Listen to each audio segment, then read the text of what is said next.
தேவேந்திர சேனா கரூர் மாவட்ட தேவேந்திர குல வேளாளர் உறவுகளுடன் 30/3/2025 31/3/2025 பட்டியல் வெளியேற்றமே எங்களது இலக்கு.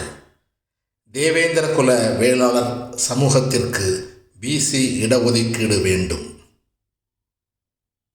கரூர் மாவட்ட தேவேந்திர குல வேளாளர் உறவுகளை நோக்கி வீடு வீடாக தேவேந்திர சேனா பட்டியல் வெளியேற்றமே எங்களது இலக்கு. ஜெய் தேவேந்திரா.